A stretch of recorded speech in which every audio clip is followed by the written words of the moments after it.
우리 나눌 하나님의 말씀은 고린도전서 16장 15절에서 18절까지 말씀입니다. 같이 합독하겠습니다. 형제들아, 스데바나의 집은 곧 아가야의 첫 열매요 또 성도 섬기기로 작정한 줄을 너희가 아는지라. 내가 너희를 권하노니 이 같은 사람들과 또 함께 일하며 수고하는 모든 사람에게 순종하라. 내가 스데바나와 부드나도와 아가이고가 온 것을 기뻐하노니 그들이 너희의 부족한 것을 채웠음이라.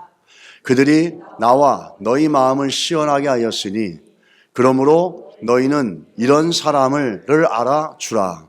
아멘. 우리 자리에 앉아 주시기 바랍니다. 오늘 우리 말씀 같이 나누기 전에 잠깐 기도하겠습니다. 하나님 아버지, 저희가 지난주에 이어서 또 주님의 일꾼들, 교회 일꾼들, 하나님의 일꾼들에 대해서 성경이 말씀하고 있는 것을 살펴보고자 합니다. 하나님, 우리 안에 하나님의 자녀로서 헌신된 마음들이 일어날 수 있게 하여 주시기를 원합니다. 우리의 믿음의 삶은 어떤 법규가 있는 것도 아니고 어떤 법적인 강압적인 요소도 없습니다. 오로지 하나님의 은혜로 주어진 믿음의 선물로 인해서 스스로 자원하고 스스로 드리는 삶이 우리 믿음의 삶입니다. 하나님의 성령께서 우리 모든 성도들의 마음에 귀하고 복된 믿음의 마음들을 더하여 주셔서 주 앞에 드리고 주 앞에 헌신해 나가는 믿음의 삶을 살 수 있도록 도와주시옵소서. 우리 교회가 신실한 일꾼들로 가득 찰 수 있도록 은혜 베풀어 주시옵시고, 또 지금에 있는 성도들 가운데도 하나님의 신실한 일꾼으로 새롭게 일어나는 역사들이 있도록 하나님 도와주시옵소서. 예수님의 이름으로 기도드렸습니다. 아멘. 오늘 우리가 그 한 사람, 주님의 마음을 시원케 하는 일꾼이 있는데, 오늘 우리가 읽었던 말씀 중에 이름이 3개가 나오는데 그 중에 하나가 스데바나라는 사람입니다. 그리고 스데바나를 얘기할 때 바울은 그냥 스데바나 이름만 얘기한 게 아니라 스데바나와 그의 가정을 같이 얘기합니다. 그래서 이 가정 스데바나를 중심으로 우리가 살펴보겠습니다. 여러분, 아마 많이 알려진 시인데 만남이라는 시가 있죠. 그 정채봉이라는 동화 작가가 쓴 책인데요. 시 내용인데 아주 간단합니다. 그렇지만 우리가 살아가는 삶 속에서 나오는 인간의 만남들을 너무 잘 표현해 주고 있습니다. 제가 한번 읽어보겠습니다. 가장 잘못된 만남은 생선과 같은 만남이다. 만날수록 비린내가 묻어오니까. 가장 조심해야 할 만남은 꽃송이 같은 만남이다. 피어 있을 때는 환호하다가 시들면 버리니까. 가장 비천한 만남은 건전지와 같은 만남이다. 힘이 있을 때는 간수하고 힘이 다 닳았을 때는 던져버리니까. 가장 시간이 아까운 만남은 지우개 같은 만남이다. 금방의 만남이 순식간에 지워져 버리니까. 가장 아름다운 만남은 손수건과 같은 만남이다. 힘이 들 때는 땀을 닦아주고 슬플 때는 눈물을 닦아주니까. 아주 잘 정리해 준 것 같습니다. 우리가 그러면 성도들은 어떤 만남을 가져야 되겠습니까? 성도들은 서로에게 어떤 만남이 되어져야 할까? 교회 안에서 같은 신앙을 가지고 같은 목적인 하나님의 영광을 위해 살아가는 우리 성도들은 어떤 만남을 서로가 가져주고 어떤 만남으로 서로에게 인식되게 해줄까? 우리가 그걸 생각해 볼 때 하나님께서 보여주시는 귀한 만남의 모습들을 우리 성경을 통해서 볼 수가 있습니다. 성경에서 오늘 보고 있는 스데바나와 그의 가정에 대해서 바울이 뭐라 그러냐면 저희가 나와 너희 마음을 시원케 하였으니 이렇게 얘기합니다. 어떤 사람이냐면 마음을 시원하게 해줬다라는 거예요. 마음을 유쾌하게 해줬다라는 겁니다. 우리 성도들의 만남은 교회 안에서 교제와 만남은 어떤 만남이 돼야 되냐면 서로에게 시원함을 주고 서로에게 유쾌함을 줄 수 있는 만남이 돼야 된다는 거예요. 바울이 말하는 것처럼 이 스데바나의 행적을 보게 되면은 이 사람이 어떻게 바울과 그 고린도 교회 성도들에게 마음을 시원하게 해줬는지를 우리가 살펴볼 필요가 있습니다. 그 전에 먼저 구약에서도 보면 특징이 마음을 시원하게 해준다, 유쾌하게 해준다는 일꾼을 비유할 때 나오는 아주 중요한 재미있는 비유가 있습니다. 구약에서도 충성된 사람을 일꾼이라고 그러는데 충성된 사람을 비유하는 그 표현이 뭐냐면은 추수할 때 나오는 거죠. 여러분 추수할 때 보리타작할 때 굉장히 덥잖아요. 굉장히 더워가지고 그렇게 하는데 더 문제는 뭐냐면 저 보리를 타작하다 보면 저 보리 끝에 나와 있는 가시들 이것들이 몸으로 들어옵니다. 그 뚫고 들어오면은 몸에 나는 그 땀과 이것이 붙어가지고 가렵기도 하고 따갑기도 하고 심지어 아프기도 하죠. 더위도 더위지만 이거를 추수하다 보면 너무 힘든 거예요. 그 힘들고 어려울 때 이 추수하는 날에 뭐가 나오냐면 솔로몬이 얘기하는 겁니다. 솔로몬이 비유해서 얘기하는 게 뭐냐면 잠언서 25장 13절에 충성된 사자는 그를 보낸 이에게 마치 추수하는 날에 얼음 냉수 같아서 이렇게 얘기합니다. 그 주인의 마음을 시원하게 하느니라. 예전에 솔로몬 시대 때 저 헬몬산이 만년설에서 눈을 가져다가 그걸 가지고 보장에 보관했다가 여름에도 왕은 그거를 물에 타서 시원하게 마셨습니다. 우리 한국에도 조선시대 때 석빙고가 있었죠. 석빙고에다가 얼음을 만들어 놓고 그거를 보관했다 여름에 그 얼음을 먹습니다. 그래서 그 시원한 만년설 헬문산에서 나오는 그 눈 시원한 것들을 끄집어서 얼음을 만들죠. 그래서 영어 성경에 보면 이렇게 나오죠. The cold of snow. 그 눈을 갖다 차게 한 것들을 모아가지고 담아놨다가 여름에 솔로몬과 같은 왕들은 시원한 물을 마신다는 거예요. 그거를 비유하는 거죠. 충성된 일꾼. 여기는 사자라고 그러죠. 사자는 메신저를 얘기하는 겁니다. 주인의 메시지를 온전하게 전달해 주는 거죠. 온전하게 주인의 메시지를 전달해 줘서 주인의 뜻을 충분하게 100% 이행해 나가는 겁니다. 그런데 여러분 더울 때 왕들만 먹는 저 얼음 냉수를 먹는 게 일반인들은 편한 일은 쉬운 일이 아니었어요. 일반인들에게는 그 냉수를 먹는 게 상당히 어려운 일이었죠. 그 얘기는 뭐냐면 주인의 마음에 저렇게 충성되게 그 뜻을 온전히 이루어 나가는 일꾼이 종이 사실은 많지 않다라는 거예요. 여름에 왕들만 먹을 수 있는 얼음 냉수같이 정말 시원하지만 아주 희귀하고 찾기 어렵다라는 겁니다. 여러분 오늘 충성된 사자 솔로몬의 그 비유를 통해서 볼 때 충성된 사람들에게 주는 그 주인의 마음에 시원함을 준다고 그랬죠. 이 충성이란 말 우리가 지난주에도 살펴봤지만 지난주엔 충성이란 말이 faithful이다 이렇게 얘기했습니다.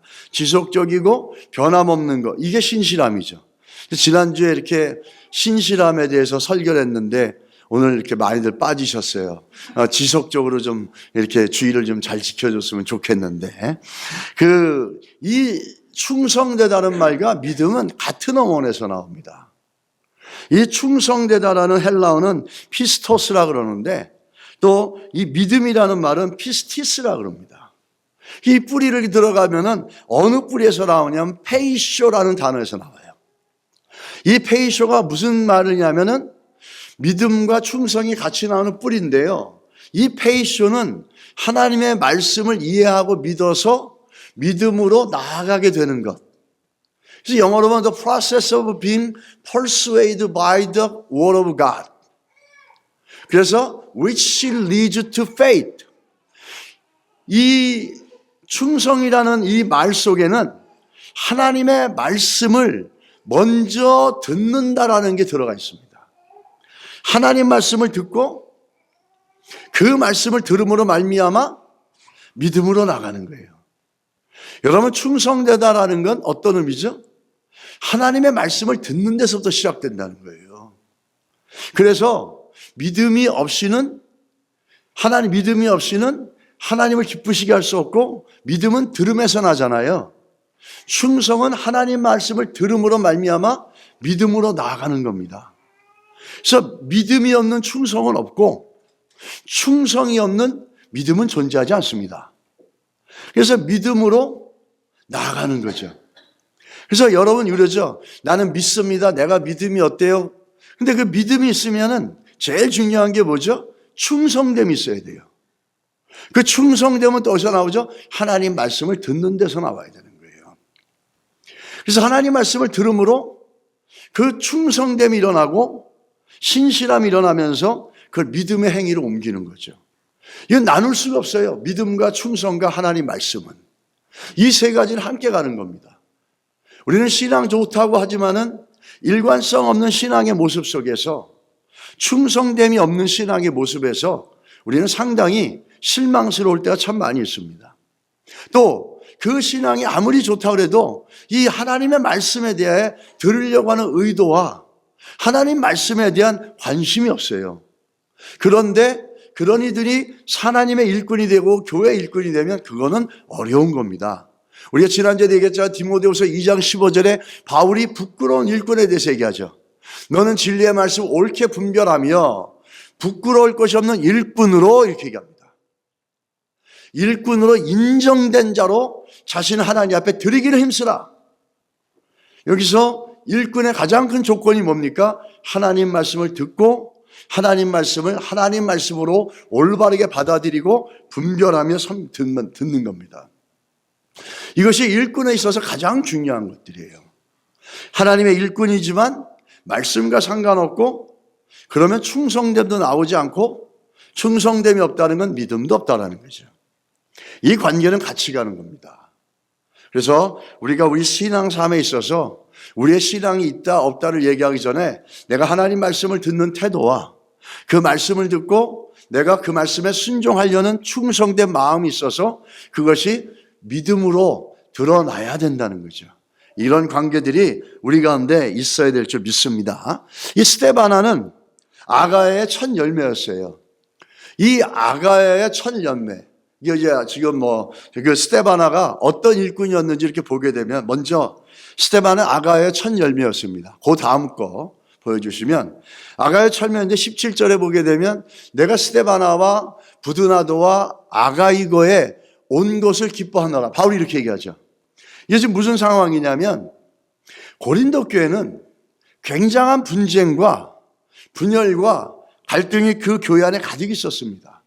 교리적인 문제, 윤리 도덕적인 문제, 은사에 대한 무분별함, 성도들 간의 갈등, 심지어 세상 사람도 그렇지 않는 음란의 문제, 또 서로 분쟁하며 법정으로 나가고 거짓 교사의 문제, 이런 것들은 가득 차 있었던 거예요. 그 중에서 특별히 거짓 교사의 문제들은 어떤 거냐면 거짓 교사가 한 얘기를 이들은 다 믿습니다. 바울은 하나님의 사도인데 바울이 하는 얘기는 듣지 않아요. 무시하고 배타적이고 배제해버리고 거짓 선지자들이나 거짓 교사들이 하는 얘기들은 다 듣습니다. 이런 가운데 있어서 이들이 바울을 향해서 끊임없이 마음에 아프게 준 거죠. 바울은 사도도 아니다. 바울이 하는 말은 듣지 않아도 된다. 설교도 못한다. 기타 등등으로. 그래서 바울은 이들에게서 받은 상처가 상당히 많은 거예요. 그래서 이 사람들이 왔을 때 바울이 기뻐했던 건 뭐냐면 자기 마음이 고린도 교회 성도들로 말미암아 너무너무나 다운돼 있었거든요. 너무너무나 힘들 때였어요. 근데 이 세 사람이 등장하는 겁니다. 이 세 사람이 등장하는데 그 중에서도 15절에 보면 형제들아 스데바나의 집은 아가의 첫 열매요 이렇게 얘기합니다. 이게 무슨 얘기일까요? 그 중에 스데바나라는 사람을 똑 집어서 아가야의 첫 열매다 이렇게 얘기합니다. 이 아가야가 어떤 곳이냐면 우리가 다음 거 보여주시면 저기가 그리스 남부 지역인데요.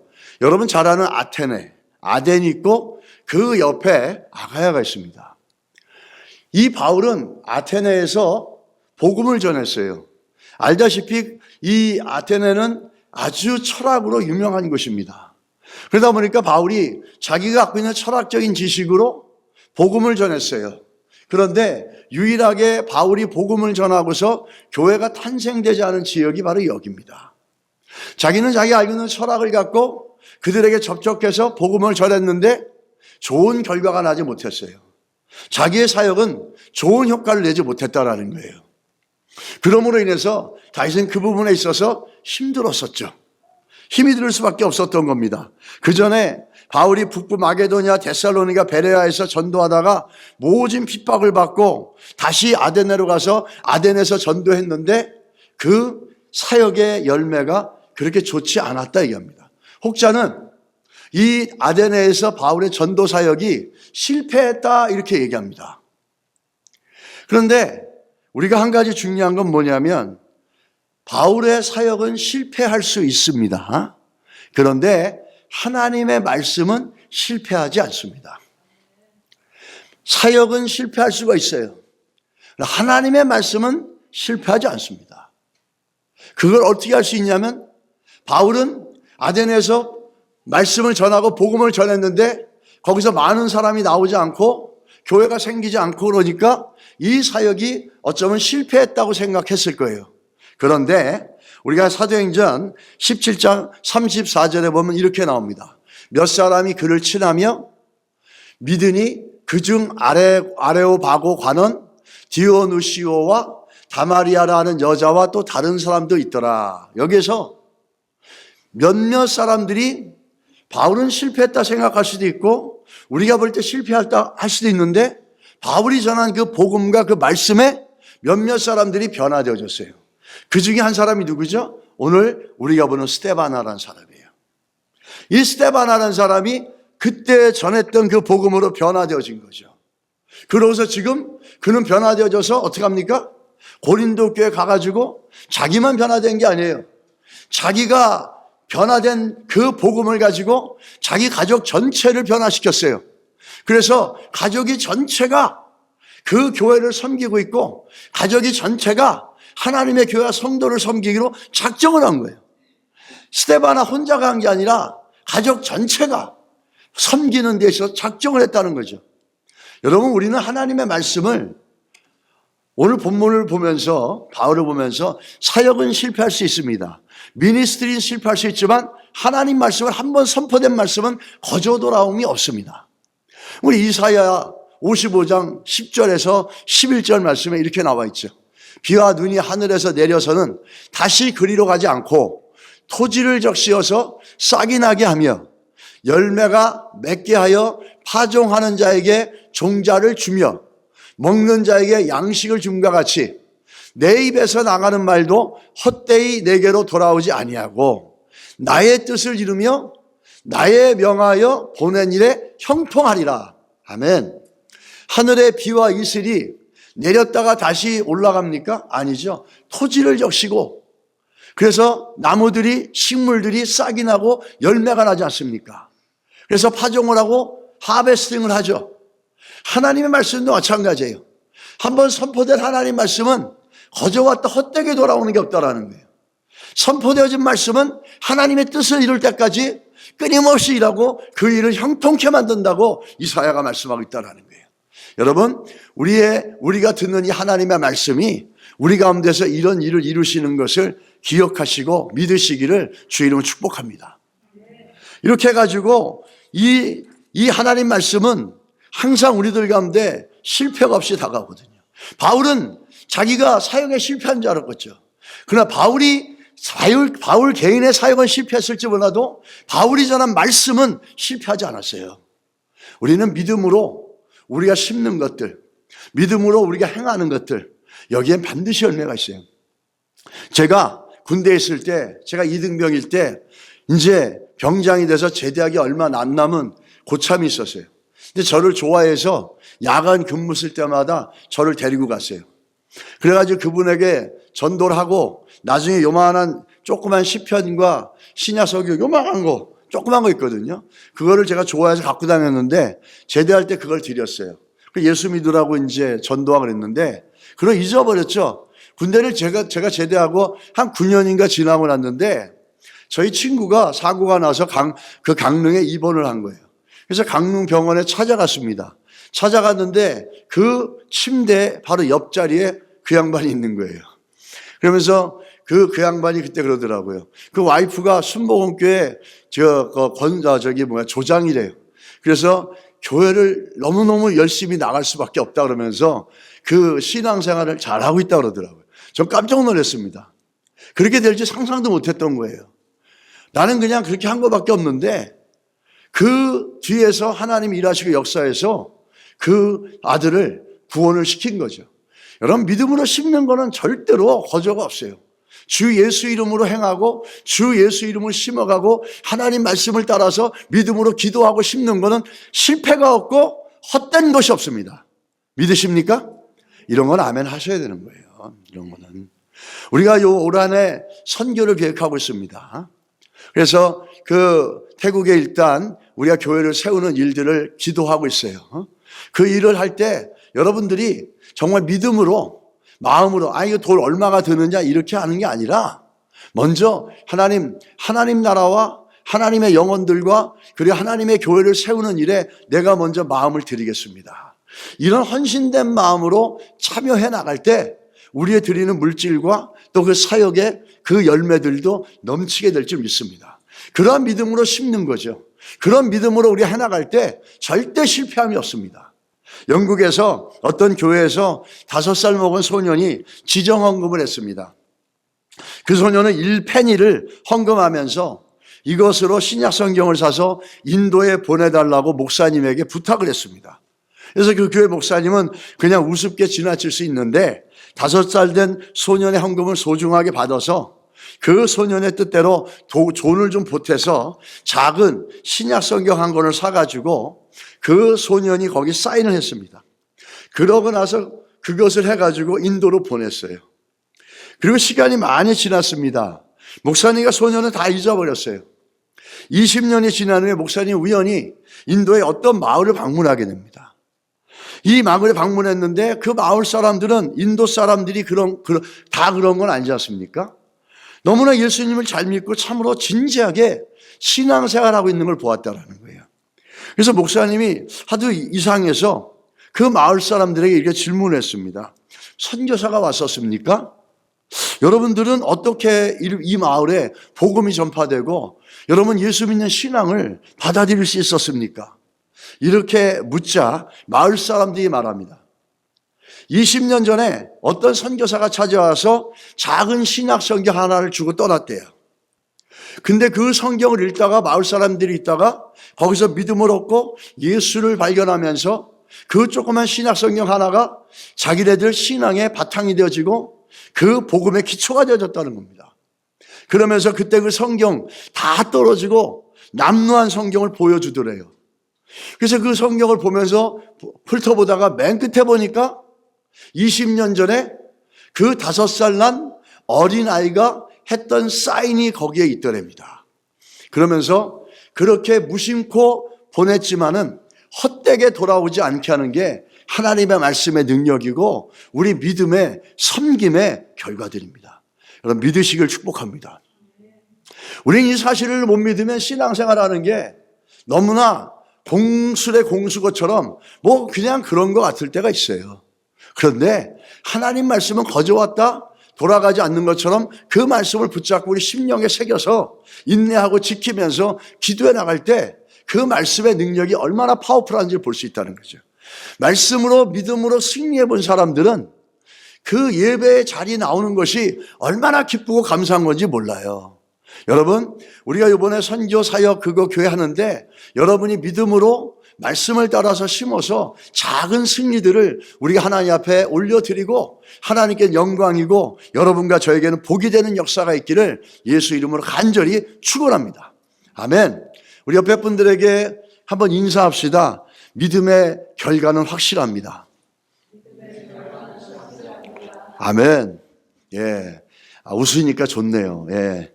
우리 스테바나 집은 뭐를 어떻게 성도들을 섬겼는지, 어떻게 해서 그 마음을 시원하게 해줬는지, 이 스테바나 집은 성도 섬기기로 작정을 했습니다.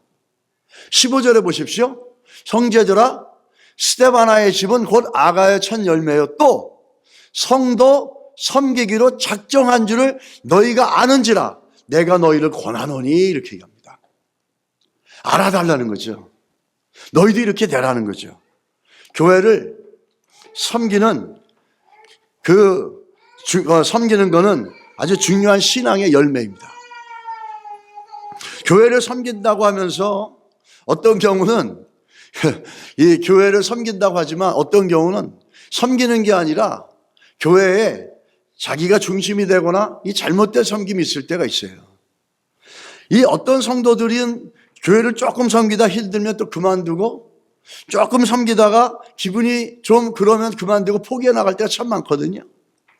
근데 우리 스데바나 집은 달랐어요. 뭐라 그래요? 작정했다라는 거예요. 교회를 섬기기로 하나님의 백성들을 섬기기로 작정을 했다라는 거예요. 어떻게 이 작정했다란 말은 감정적인 용어가 아닙니다. 어떤 모르는 지식을 잠시 깨달았다 그런 용어가 아니에요. 이 작정이란 용어는 결단을 얘기하는 거고 이건 의지적인 용어예요. 결단과 의지에서 나오는 거예요. 스스로 자기들이 결단한 거죠. 근데 그 스스로 결단한 게 아니라 예수 그리스도를 믿는 그 믿음으로 말미암아 주님께서도 그렇게 했던 것처럼 스스로 섬기기로 작정해요. 많은 사람들은 섬김받고 인정받고 높임받고 자기가 중심돼야 되는데 이 사람들은 철저히 섬기기로 작정해요. 그 당시에 성도를 섬기는 건 쉬운 일이 아니었어요. 너무너무나 가난한 사람도 많고 또 너무너무나 옥중에 들어가 있는 사람들 많고 이런 사람들 많은데 그런 사람들을 섬긴다고 하는 것은 대단한 결단이고 결정입니다. 이 믿음은요 결과적으로 의지적으로 표현되는 거거든요. 하나님 말씀을 들어서 깨닫는 이 카그니티브, 이 인지적인 능력이 있고 그것을 믿음으로 고백하고 마음으로 고백하고 감정적으로 또 드러내고 더 나아가서 어떻게 하죠? 행동으로 옮기는 건 의지적인 거예요. 그래서 이 지정의가 다 합쳐져 있는 게 믿음의 고백이거든요. 우리는 믿습니다 하지만은 우리 실제로 우리 삶이 믿는다면 작정하고 아까도 얘기했지만 충성됨이 믿음의 행위로 연결되어야 되는 것처럼 작정함이나 섬김으로 나가야 돼요.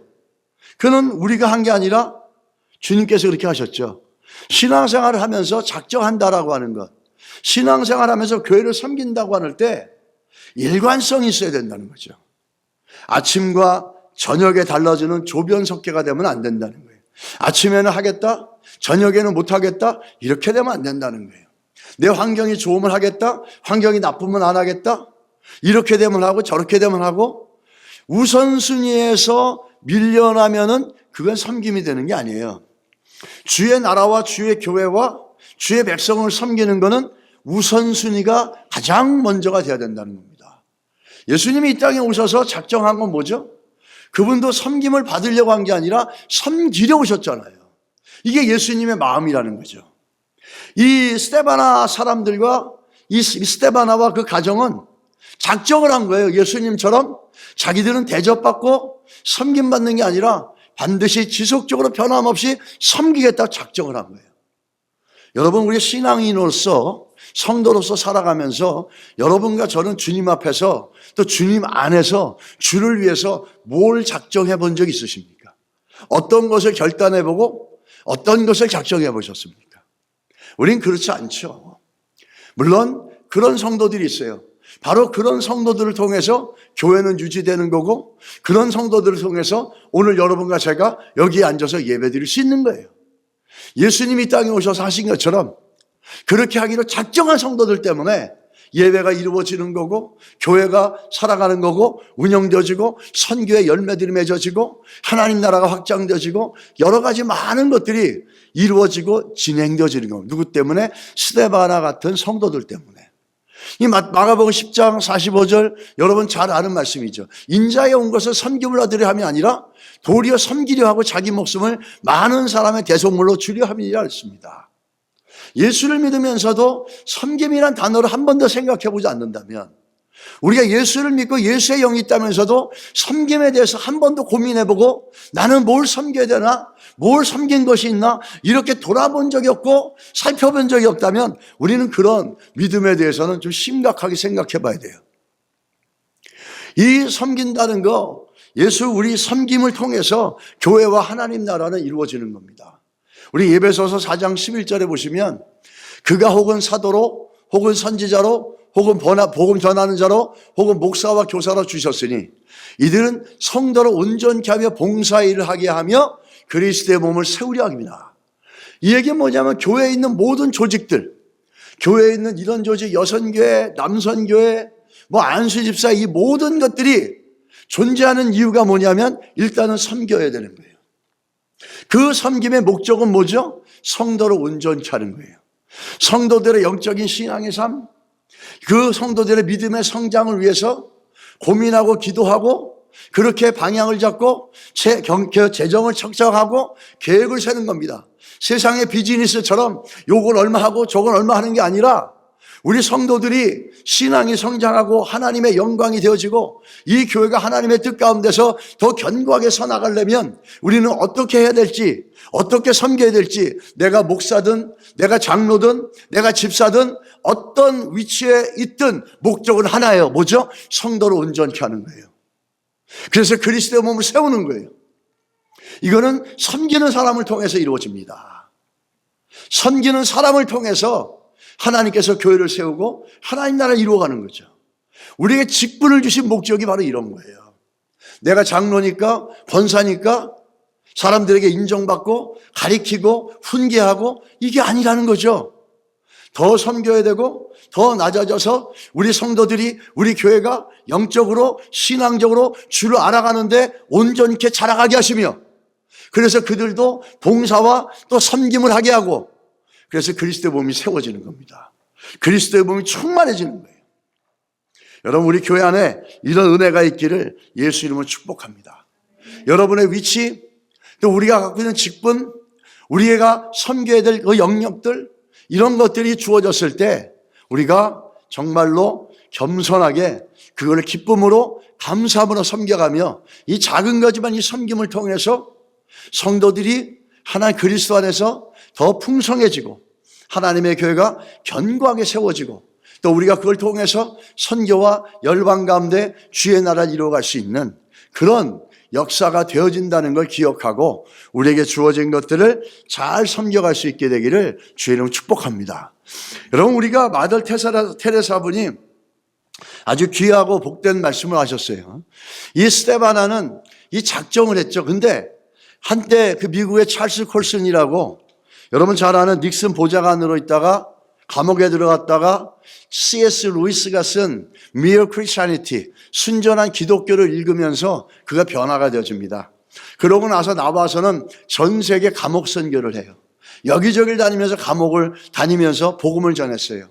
그래서 그 종교계에 그 노벨상이라고 하는 템플턴 상을 받게 되죠. 그가 쓴 책에 보면 이런 얘기가 있어요. 그 책에 미국의 의회 역사상 가장 감동적인 순간이 있었다 이렇게 얘기합니다. 그 순간은 인도 캘커타에 지금은 돌아가셨지만 테레사 수녀가 미국을 방문해서 국회에서 의회에서 연설할 때라 이렇게 얘기합니다. 미국 사람들은 우리보다도 잘 웃어주고 박수도 잘 쳐주고 반응도 잘해주잖아요. 우리는 그저 예 그러면 미국 사람들은 예 뭐 이런 식으로 반응도 잘해주고 그러잖아요. 박수도 많이 쳐주잖아요. 웬간하면 다 박수 쳐줍니다. 좋은 문화인 것 같아요. 그런데 이 마더 테레사가 설교를 하거나 스피치를 하고 났는데 아무도 박수를 치지 않더래요. 너무나 그 고요하고 너무나 침묵으로 꽉 눌려있더래요. 오랜 시간 침묵이 감돌았대요.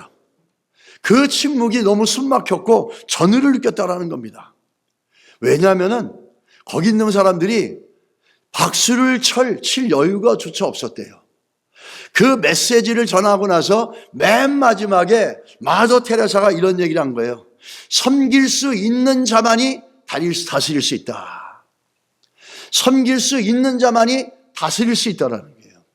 결국엔 주님처럼 섬기는 자가 결국엔 존귀함 받고 주인처럼 섬기는 자가 또 우리는 누군가를 섬김이라는 것으로 다스릴 수가 있습니다. 그 얘기에 의회의 모든 정치인들이 말문이 막혔고 박수조차 치지 못했다고 합니다. 여러분 우리가 섬김을 받는 게 아니라 섬김을 통해서 다스리고 또 이끌어가는 귀한 자리까지 갈 수 있게 되기를 주의 이름으로 축복합니다.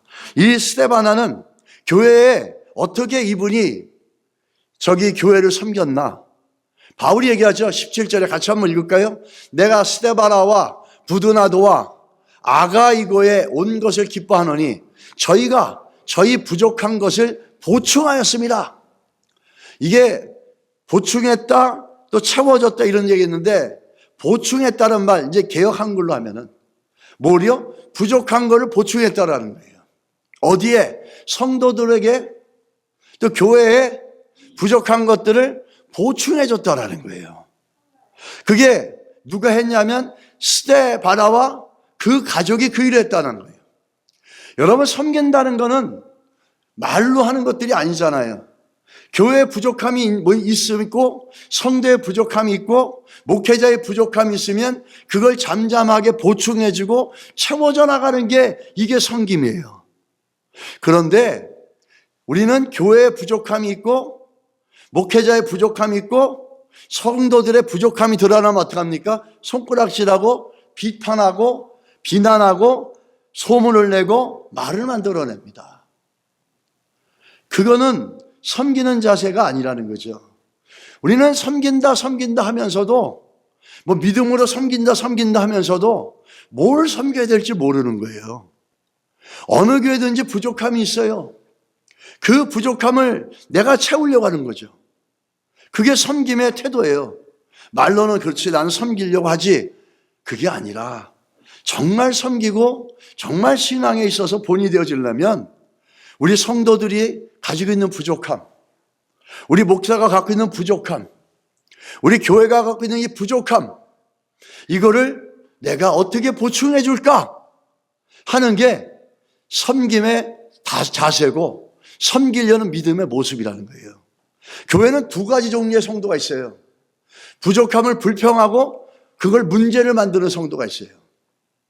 어떤 경우는 문제도 아닌데 문제를 만드는 경우도 있죠. 한 거는 안 했다 그러고 안 한 거는 했다 그러고 그 하나하나 답변하기가 힘들어서 말을 안 하는 거예요. 부족함을 보면은 채워주려고 하는 게 아니라 손가락질하고 불평하고 그거를 가십해가지고 다른 사람들에게 퍼날려서 다 같이 자기처럼 함께 비난하고 욕을 해야 되는 거예요. 여러분, 그건 믿음의 모습이 아니고 충성된 일꾼의 모습도 아니고 그거는 섬김이 아니죠. 굉장히 잘못 이해되고 있는 거죠. 두 번째는 어떤 겁니까? 부족함을 보충하려는 성도의 스데바나처럼 부족한 걸 보면서 이거 누가 알아서 하겠지. 부족한 걸 보면서 그냥 무시하고 지나가요. 부족한 걸 보면서 나하고 상관없어. 내가 그것까지 힘들게 해. 근데 스데바나는 어떻게 했다고요? 부족함을 보충해주고 채워줬다라는 거예요. 이게 섬김의 모습이라는 거죠. 바울은 이 스데바나의 이 섬김을 보면서 어떤 마음이었었냐고요? 굉장히 중요한 거예요. 이 뭐가 부족했냐? 지금 이 부족한 걸 채워줬는데 고린도 교회에 어떤 게 부족했냐라는 거죠. 고린도 교회는 아까도 얘기했지만은 갈등, 분열, 거짓 교사의 미혹, 수없이 많은 것들이 그 안에 있었습니다. 오늘 현대교회 갖고 있는 모든 문제점을 갖고 있는 거예요. 이 사람이 보충한 거 뭘까요? 보충한다는 말은 물질을 나눈다, 사랑을 나눈다 이런 것도 됩니다. 그런데 오늘 스데바나가 했던 이 보충은 뭐냐라는 거죠. 교회 안의 갈등과 분열과 또 여러 가지 비도덕적이고 비윤리적인 것들, 거짓 교사의 가르침에 미혹돼서 흔들리고 있는 사람들, 성도와 성도 간의 이간질하고 나눔이 있고, 특별히 이 고린도 교회와 이 바울 사이에 엄청난 갈등이 있고, 거짓 교사가 와서 바울은 사도도 아니라고 한 말을 갖고 그 말을 듣고 미혹돼서 그것에 이간질 당한 사람들, 그래서 바울은 상처받고 아파하고 있었어요. 이때 누가 나타나냐면 바로 이 스데바나와 두 명이 나타나, 특별히 스데바나와 그 가정이 나타나서 부족한 걸 보충해 줍니다. 바울에게 와서는 그렇지 않습니다. 모든 성도가 그런 게 아닙니다. 몇몇 사람만 그렇지 대부분의 성도는 당신을 사도로 목회자로 인정해주고 있습니다. 마음을 푸십시오. 또 고린도 교인들에게 가서는 뭐라 그럽니까? 이 바울은 하나님이 세우신 분이고 하나님의 종이란 걸 내가 잘 알고 있습니다. 내가 변화받은 사람입니다. 아데네에서 내가 변화받은 사람입니다. 이러면서 서로를 연결시켜주고 서로를 화해시켜줬다라는 거예요. 교회 안에 그런 섬기는 사람이 없었다는 거예요. 부족한 걸 보면 비난하고 조롱하고 비판하고 더 큰 가십거리를 만든 사람만 있었지, 스데바나처럼 이 두 사람들을 연결시키고 화해시키고 이해시켜 나가는 그런 일을 하지 못했다라는 거예요. 여러분은 어떠세요? 교회에서 어떤 말이 들으면 확인도 못 해보고 알지도 못하면서 그냥 같이 얘기합니다. 우리 안에 그런 게 너무 많아요. 제가 얼마 전에 문집사님 돌아가시고 나서 기가 차고 매가 차는 얘기를 들어가지고 참 어이가 없습니다. 그런 말 들으면 또 그 말 듣고 박수를 치고 좋다 그러고 그게 사실인 양 믿습니다. 최소한 저한테 와서 물어라도 봐야죠. 여러분은 어떻게 반응하시냐는 거예요. 그런 가십거리가 들어오고 또 교회에 부족함이 있을 때 우리 반응은 어때요? 아유, 저거 저러면 안 되지. 이 교회 성도들 이렇지. 저 목사 저렇지. 우리 교회는 이게 없어. 여러분 이러십니까? 그러셔도 돼요. 그러나 분명한 거는 성경이 말하는 올바른 신앙의 모습은 아니에요. 그렇게 부족한 걸 보충해줬고 채워줬던 이 사람에게 오늘 뭐라 그럽니까, 바울이? 오늘 18절 같이 한번 읽겠습니다. 저희가 나와 너희 마음을 시원케 하였으니 그러므로 너희는 이런 자들을 알아주라. 아멘. 이 시원케 했다는 건 리프레시라고 그러죠, 영어로. 이거는 바울이 지금 상처받고 다운돼 있고 이런 마음속에 영적인 활기를 다시 넣어줬다는 거예요. 바울은 사역자입니다. 사역자의 마음에 다시 그 마음이 시원하게 되어졌다는 건 그건 하나님의 마음이 시원해지는 거예요. 바울이 그것 때문에 아파하고 힘들어하는데 이들이 와서 그 마음을 시원하게 해주고 영적인 에너지를 다시 주고 힘을 얻어서 바울에게 주신 사명, 달려갈 길 다 가도록 주의 복음을 위해서 달려갈 수 있도록 그 에너지를 다시 재충전해 준 거예요. 누가? 스데바나가. 여러분, 교회의 일꾼은 이런 모습이 있어야 돼요. 성도들에게 시원함을 주고 목회자에게 시원함을 줘서 그들이 더 힘을 내서 하나님을 향해서 달려가고 성도들은 성도들대로 주께서 주시는 그 기쁨을 갖고 나가는데 우리는 어떤 만남을 갖고 있습니까? 나는 성도예요. 교회에서 성도들과 성도를 만나서 우리는 어떤 만남을 갖고 있어요? 서로의 마음을 답답하게 합니까? 아니면 서로의 마음을 시원하게 해줍니까? 교회에 나는 어떤 역할을 하고 있습니까? 교회의 부족함을 보면서 보충하여 채워서 시원하게 해줍니까? 아니면 답답하게 만들고 더 문제가 되고 교착 상태로 만듭니까? 내가 어떤 성도인지 우리는 살펴봐야 됩니다. 그 두 번째 뭘 알아주라 그러죠. 레커니션이라 그러죠. 인정해줘라, 존중해줘라, 높여줘라 이런 뜻이 아니에요. 본받으라 뜻이에요. 저 사람들을 좀 본받아라. 스데바나를 본받아라. 그 가정을 좀 본받아라. 얼마나 그런 사람들이 없었으면 얼음 냉수 같다라는 비유를 하고 솔로몬은 그런 사람들이 얼마나 없었으면 오늘 바울은 이 사람들 좀 본받아라. 우리 한번 하나님 그리스도 안에서 교회 생활하면서 성도들에게 시원함을 주고 목회자에게 시원함을 줘서 하나님의 마음도 시원하게 만들 수 있는 우리 성도들이 되기를 예수 이름으로 축원합니다. 우리 옆에 분 한번 인사합시다. 하나님의 마음을 시원케 합시다. 아멘. 같이 한번 잠언서 25장 13절 말씀 같이 읽겠습니다. 시작. 충성된 사자는 그를 보낸 이에게 마치 추수하는 날에 얼음 냉수 같아서 능히 그 주인의 마음을 시원하게 하느니라. 아멘. 여러분 시원하게 하실 줄 믿습니다. 아멘이십니까? 아멘. 기도하겠습니다. 하나님 아버지, 저희가 간절히 소원하는 것은 스데바나 같은 귀한 일꾼들이 우리 교회 안에 많아지게 하시고 우리 교회 안에 있는 성도들이 스데바나 같이 본을 받아서 그처럼 하나님의 마음을, 성도들의 마음을, 영적 리더자들의 마음을 시원하게 해주는 복된 성도가 될 수 있도록 하나님 우리 안에 믿음의 은혜를 부어주십시오. 하나님 작정하여 주를 섬길 수 있는 귀한 믿음의 결단과 결심을 우리 안에 부어주셔서 그런 성도들을 통해서 우리 교회가 자라게 하시고 주변에 있는 성도들이 충만하게 자라게 하시고 더 나아가서 열방과 선교지까지 확장되어지는 놀라운 역사가 있도록 하나님 주님의 마음을 시원케 하는 교회 되게 하여 주시옵소서. 예수님의 이름으로 기도드렸습니다. 아멘.